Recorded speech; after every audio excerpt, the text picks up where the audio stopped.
Welcome everyone to our March monthly member meeting.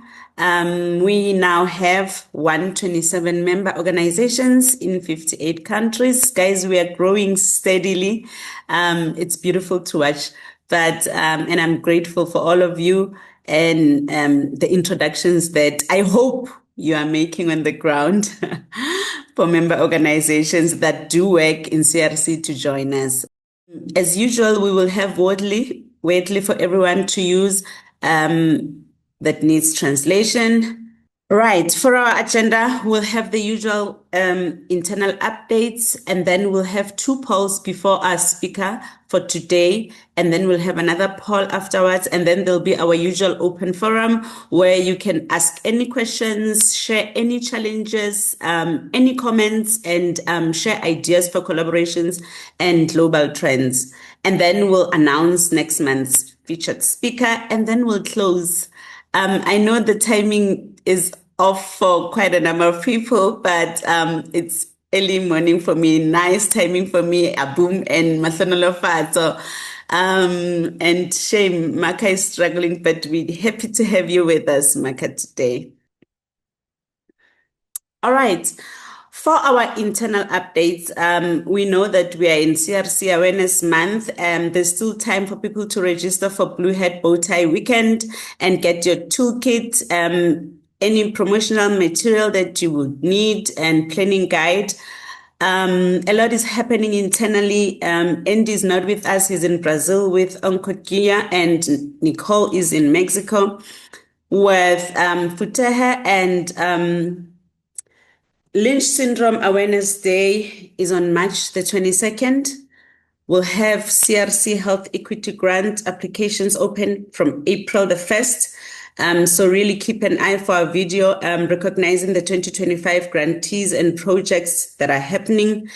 And Congress registration. We are all aware of our Congress in Nairobi this year. So registrations will open in May. In other news, we have the Canadian Society recommendation lowering the screening age to 45 after a lot of advocacy efforts from Colorectal Cancer Canada and CCRN. The US FDA approves the Breftovi combination as first-line treatment for metastatic CRC with BRAF V6 mutation. I wish we could get to a point where South Africa lowers or Africa lowers to the screening age to 45.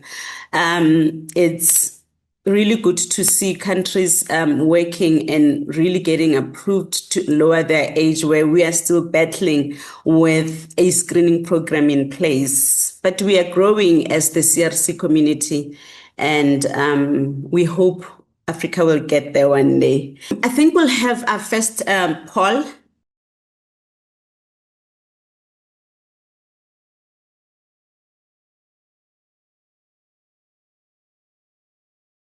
Thank you for that. Our speaker for this month is Macarena, a psycho-oncologist from Association Sustain. The topic that Maka is introducing today is, I know I'm not familiar with psycho-oncology, and I do think that most of our members are not. And we are excited, Maka, to have you today and to share with us what psycho-oncology is. Over to you, Maka. As Tumi said, I am Macarena Fernandez Iglesias from Argentina. I am licensed in psychology, specialized in relationships and families and psycho-oncology. I am program coordinator at SOSTEN, Asociación Civil SOSTEN, a non-profit organization, communications coordinator from the Argentine network Unidos por el Cáncer, United for Cancer by Cancer. And I am daughter of a breast cancer patient.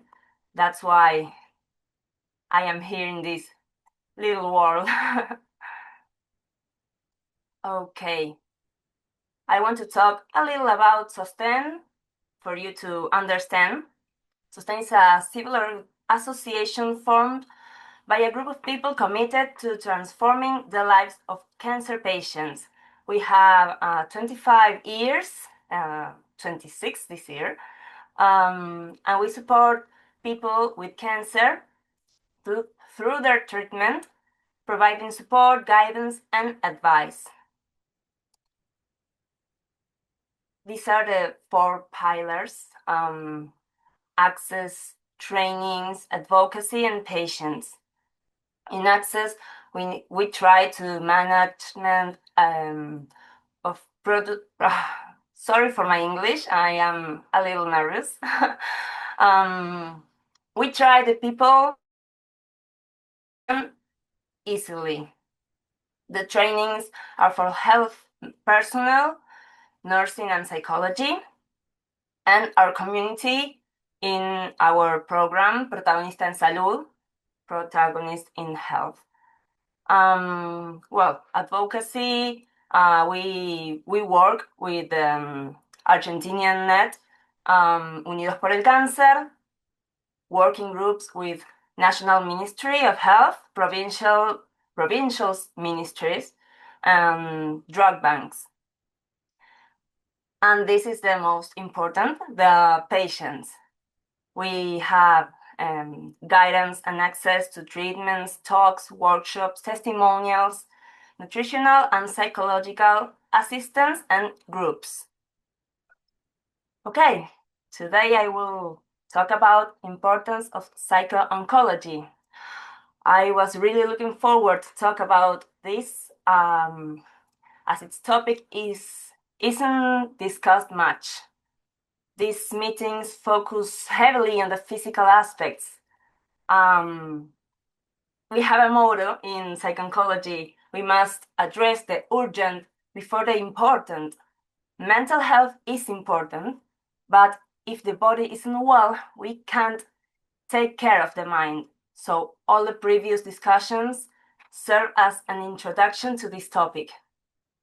I remember last night Helen Winter mentioned that exercise improved diagnosis, and I was thinking, what happens if there is no willpower, like depression, anxiety? Okay, that's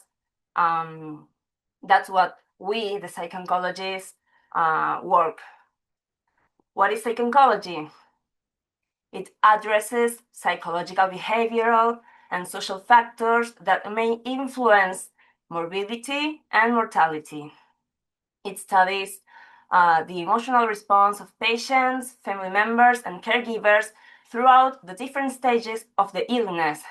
It focuses on the emotions and thoughts of the patient, the family, and the healthcare team while facing an oncological diagnosis.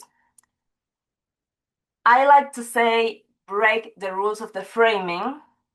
Framing in psychology is the explanation about the date and time of the appointment, having a professional confidentiality. Cancellations must be made at least 24 hours in advance, otherwise the session fee will apply.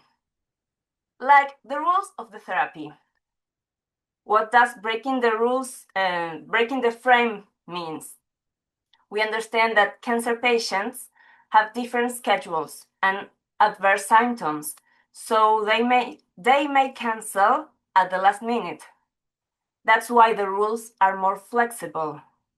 Some psychologists even offer to see patients at their homes or in the hospital if they are hospitalized. The goal of psycho-oncology is help the family understand what is happening, select the best caregiver from their family group, address any difficulties that may arise between the patient, family, and medical team, and a comprehensive support. The impact and reactions, the diagnosis disrupt the family's homeostasis, and they have to reorganize. These are the most common reactions: fear, pain, sadness, distress, uncertainty, and anger. There are a lot of emotions. I don't know if you heard about cancer grief. It's a set of stages, not necessarily sequential, that the patient goes through during the months following the diagnosis of their illness. These phases are not necessarily consecutive, nor do they always occur, and nor in this order. We have the shock, denial, anger, negotiation, depression, and acceptance. When we talk about grief, we know it has an impact on emotional, cognitive, physical, and spiritual responses to the loss of a person, object, or significant event. What is lost in cancer grief is the healthy body. The psychological aspects in the oncology patient, comprehensive care of the person's needs at all stages of the disease, diagnosis, active treatment, surgery. The considerations include treatment side effects, sleep disturbances, appetite changes, beliefs, and patient's concerns, coping style, that I will talk about this later, spiritual beliefs that facilitate coping, and social and family support networks, and socioeconomic issues impacting adaptation to illness. That's why we are trying here in Argentina to improve the cancer attention by making a cancer control plan. Why is it important to intervene in personal and social representations? Social representations is a specific knowledge, common sense knowledge. It is a form of social thought. In general, the social representation of cancer is shared across most cultures, associated with death and deterioration of the body. There are negative beliefs and interpretation that increase anxiety, hopelessness, and fear. So psychoncology helps regulate these emotions. They interfere with seeking help, contribute to poor adherence to treatment, and lead to the replacement of traditional therapies with unproven ones. Psychoncology promotes treatment adherence and healthier habits through psychoeducation. Meet Shimi Holland. She is the founder of the field of psychoncology. I love this quote. Let me read it. She said, "People cope better with problems when they face them rather than trying to avoid the inevitable. Do not despair if you were not born with these characteristics, because the cancer you have does not know it." I always say that showing vulnerability comes at a high price, but hiding is far worse because we become isolated, unable to share what we are going through. That's why communication with those around us is so important. As I say, I am specialized in families, so this is my special theme. We as psychologists have to establish a relationship of trust. Communication is extremely important to identify and clarify emerging emotions. Warm and empathic communication with all family members. Therapeutic goals should be established with the patient. Establish open, sincere, clear, and appropriate communication between family members. And when I say appropriate, I mean that is in accordance with the age of each other members. For example, children and the elderly. Improving treatment adherence, symptoms tolerance, and emotional adjustment, positively influence quality of life of both the patient and the family. The body image is understood as part of as the self-concept, and we understand self-concept that includes body image plus self-esteem. So it has a great impact in self-esteem. It refers to the set of perceptions a person has of themselves and includes judgments about behaviors, abilities, and external appearance.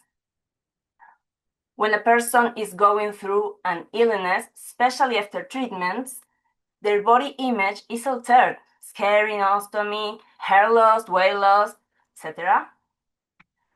And this prevents the person from continuing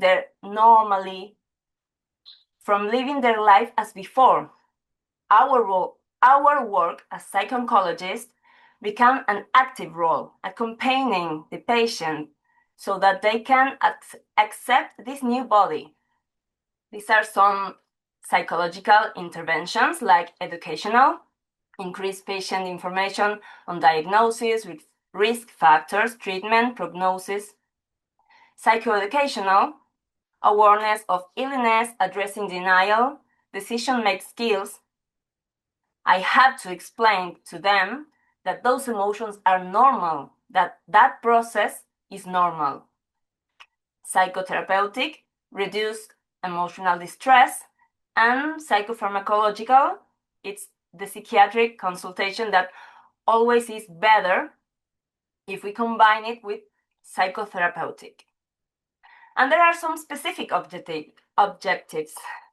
Strength resilience factors, strength therapeutic alliance with oncologists, improve treatment adherence, facilitate reintegration into daily life, and prepare for terminality and death when necessary. Okay, there are 3 fundamental tools that are therapeutic in themselves. And this is beautiful. I think that we all have the capability of bring the patient these attitudes. Hospitality is a virtue that helps us not to fear strangers and to offer them a safe place. Hospitality will have great healing power if the host feels at home.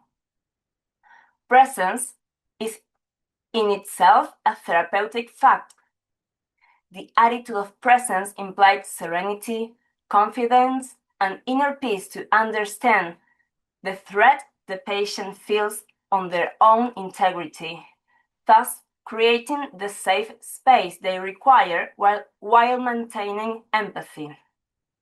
And finally, there is the attitude of compassion, which is not simply feeling pity and interest in those who suffer. It is the recognition of suffering coupled with a genuine desire to try to alleviate and prevent it. I have some clinical cases that I will read. The first case, V contacted Sosten throughout social media. She reported being very scared because she was about to begin chemotherapy and was afraid of losing her hair and gaining weight, since she will be given corticosteroids. She began individual therapy and also joined the patient support group. Her fear of gaining weight masked anorexia she had suffered from as a teenager. What happened with that? The treatment focused on accepting her new body, which was very difficult at times. Regarding her hair, she researched cold helmets and managed to keep it, which made her happy. Today, her treatment ended, and she was able to work through all her fears and personal issues that she thought she had overcome. It was clearly that the treatment would cause her problems due to the underlying eating disorder. Many traumas surface secondarily when people seek for help for cancer. For the second case, I'm including her real name because she gave her testimony on YouTube. Romina was seeking psychological support for her own, who had, this is wrong, her mother had been diagnosed with terminal cancer. She reported feeling a great deal of anguish and uncertainty, but was not satisfied with the prognosis and began researching and asking doctors questions. Her anxiety manifested a strong desire to do more for her mother. What happened? Romina now knows a lot about healthcare systems, how to complete the necessary paperwork, and who to talk to if she needs anything. Her mother is doing well, still undergoing treatment, but defying all odds. Romina wanted to share her story to encourage others not to settle and to seek help. In this case, therapy strengthened her. She fought against the healthcare system when they stopped providing the medication due to bureaucratic issues and found medical alternatives to help her mother. Her anxiety decreases, she became a mother, and she continues therapy, but with greater focus on herself. And if I have 2 more minutes, I would like to talk a little about my self-experience. Yes, you do. You do. You can go on, Maka. You have enough time. Perfect. Well, as I say, I'm a psychologist. I have this patient, the most beautiful person you ever known. She was an angel. She is an angel now. She had colorectal cancer. She has metastasis in a lot of organs, and she died on February 2024. I was heartbroken, really heartbroken. I thought it was all in vain, all my work with her. And I will give you a little Spanish class here. When someone dies, you people in English say she died. Translated, it is ella se murió, or simply se murió. We, the Argentines, implied a lot with people. And we say se me murió. To me, for me, from me. It's not translatable, but it's like we have some responsibility for that death. That's the first thing I told my friends. Se me murió una paciente. A patient just died with some responsibility.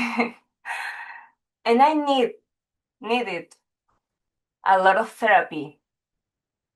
I must have therapy because I'm a psychologist. I am psychology, and we must do it. But I need to work a lot on that.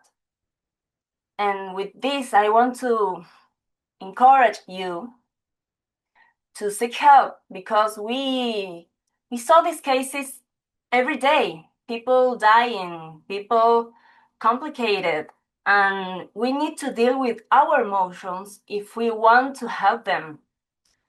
So looking for help is the first step.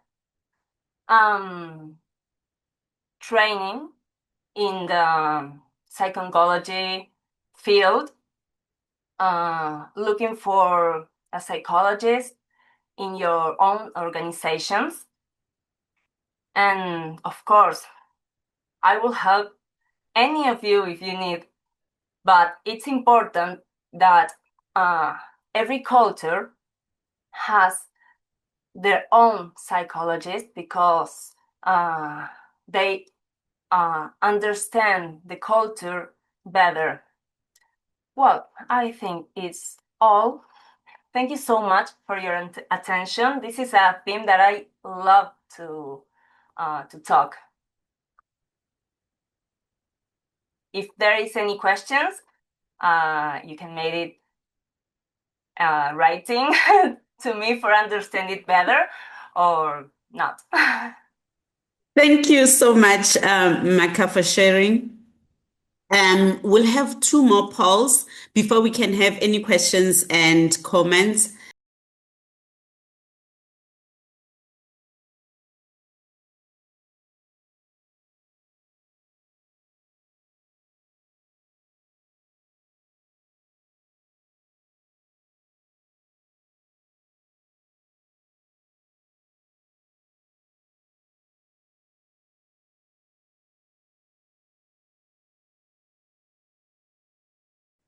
So thank you, everyone, for participating in the polls. Are there any questions or comments for Maka? Because I know I have a few, but I'd like to give anyone a chance that would like to ask a question or have a comment.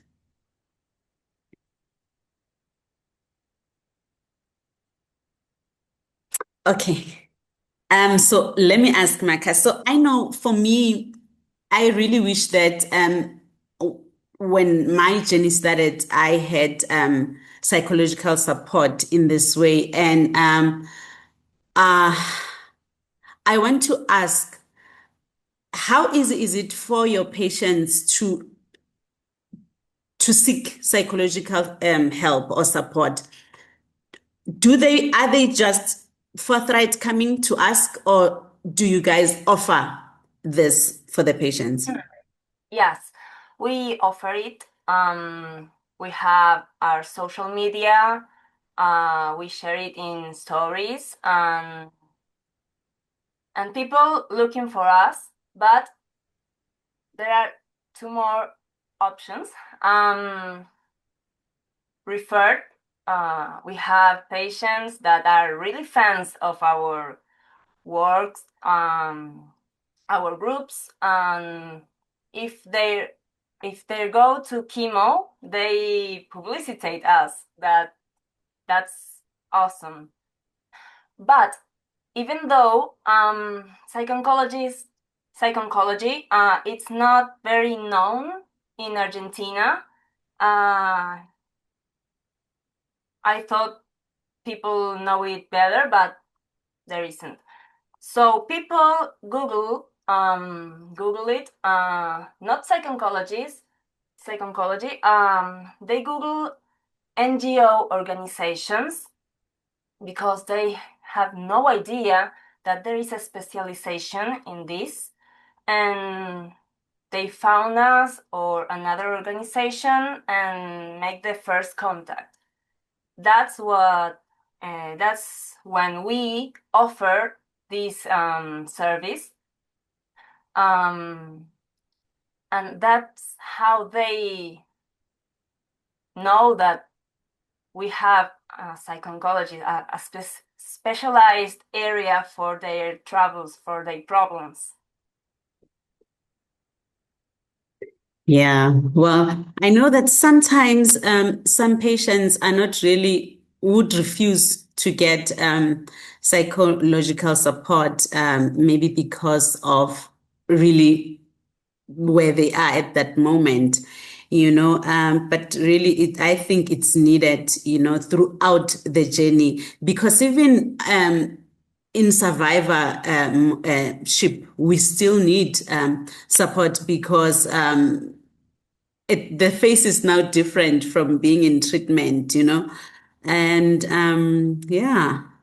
I think it's really important that it's introduced in the patient's journey. And I mean, even for us working with member organizations now or patients on the ground, I know how I struggle every time I lose a patient. And I know, as you were telling your story, that We get so attached and so close to patients throughout their journeys, and it becomes difficult when you suddenly lose them, Yes. you know. And yes, Micah. No. That's why we include a service special for professionals. We offer psychology to patients, family members, and now professionals in the oncology area. And now, in 2 weeks, we have the first group for professionals. The groups are free. The the um the psychology have a little fee because we understood that with a little fee the patient have more compromise with their own treatment, but the groups are free for family members, patients, and professionals because we understand that they need this. And for another problems like how syndrome, burnout, or mobbing, even mobbing that you say, how can in oncology, in an oncology service, have been mobbing? And yeah, there are troubles between partners. And once a psychologist called me to tell me that she was going to quit her job because of the working the working, I don't find the word, because of the partners. The partners are bad with her. And yeah, that's things that occur. And that's why we include professionals in this. And another thing you said, of course, all patients must have psychological support, but there are a few that don't want, and we cannot obligate because it's not healthy for them if they're pushed to a treatment they didn't want. But yeah, they need it. It will be great if they take conscious that it's important for their mental health, but it's not worthy if they're pushed to that service. I agree. Whew, it's heavy. So there's another question here. Mahlanganelo says, how can healthcare providers integrate effective psychological support into cancer care, especially in resource-limited settings where there is a shortage of staff, yet there are many cancer patients to be seen?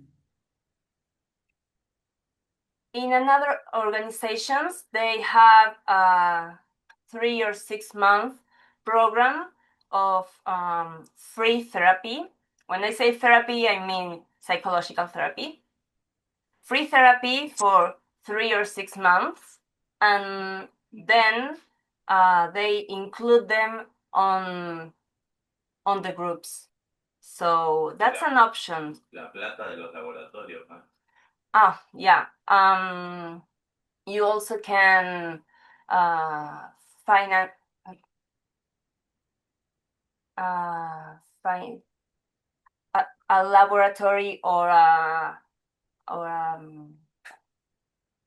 Empress. It's okay. Can Donación. Yeah, with donate. I have my personal translator here.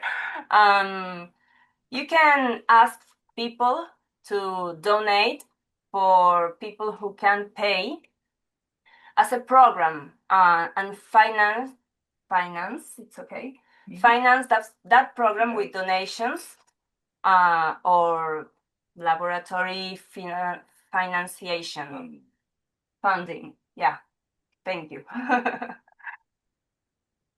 Yeah, I think also that I know the setting in where Mahlanolo is, and I think it's really a difficult area with no resources. But I do think that maybe it's worth really looking and searching in your area to see if there are any psychologists that are closer and maybe negotiate for free services in the meantime that can be offered for patients. And I know that distance is also a bit of a problem for where Mahlanolo is for patients and to reach resources. But I think it's worth really finding out who are the game players in the space and then maybe just negotiating for free services for patients that are attending treatment in the hospital, and especially for families. And I think that most of the time we overlook the strain that is carried by family members as well and caregivers, to include them in these services as we include the patients, and offer them the support that they need to see this patient through the treatment, because they also carry a lot of burden when a family member has cancer. Yes. Can I ask where are she from? She's in Africa, in Lesotho. Lesotho. Perfect. Yeah. Yeah. Atención virtual. Okay. Thank you for that, Maka. Next slide, please, Jen.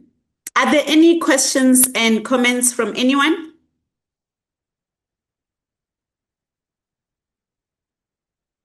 Okay, I think we can move. So next month, our meeting is slightly different. We will be introducing the scorecard, policy scorecard for India, and we'll have Nicole presenting with Dr. Deepak, who's based in India, who's a director of GI surgery and GI oncology in Noida. So Nicole and Dr. Deepak will both share the stage next month to kind of share about the new policy scorecard for India. And another point to note is that the time for our meeting next month will change, will be different from what has been communicated. I know that we said that the time is 22 hours UTC, but the time will be moved to 16 hours UTC. So please be mindful of that change.